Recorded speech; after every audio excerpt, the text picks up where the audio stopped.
শেষ মুহূর্তের এক দমকা ঝড়ে পাল্টে গেল ভারতের আইসিসি চ্যাম্পিয়ন্স ট্রফির দল। দুবাইয়ের এই আসরে নেই জাসপ্রীত বুমরা। তার জন্য শেষ অবধি অপেক্ষা করেও লাভ হয়নি ভারতীয় ক্রিকেট বোর্ডের। এখানেই শেষ নয়, দলে আছে আরও কয়েকটা পরিবর্তন। মূল দল থেকে বাদ পড়লেন যশস্বী জয়সওয়াল। বরুণ চক্রবর্তীকে নেওয়া হয়েছে। 5 স্পিনার নিয়ে স্কোয়াড সাজিয়েছে ভারত।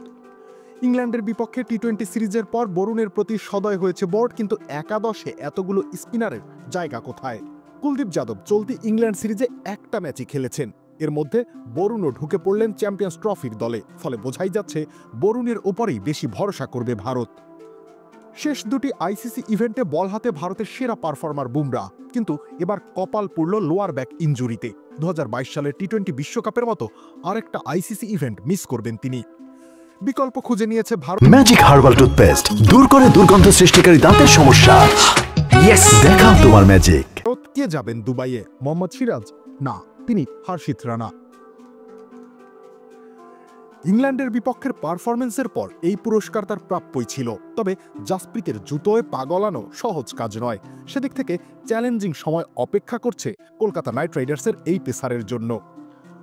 লোকেশ রাহুল থাকছেন, তবে মিডল অর্ডারে না ব্যাকআপ ওপেনার হিসেবে সেটা ভাবনার বিষয়। কারণ দলে রোহিত শর্মা আর শুভমান গিল ছাড়া কোনো ওপেনার নেই। জয়সওয়াল দলে না থাকলেও আছেন স্ট্যান্ড বাই তালিকায়। তার সঙ্গী হচ্ছেন শিভাম দুবে ও মোহাম্মদ সিরাজ। দরকার হলে তাদের আমিরাতে উড়িয়ে নেওয়া হবে। রবিউল ইসলাম রনি, খেলা ৭১।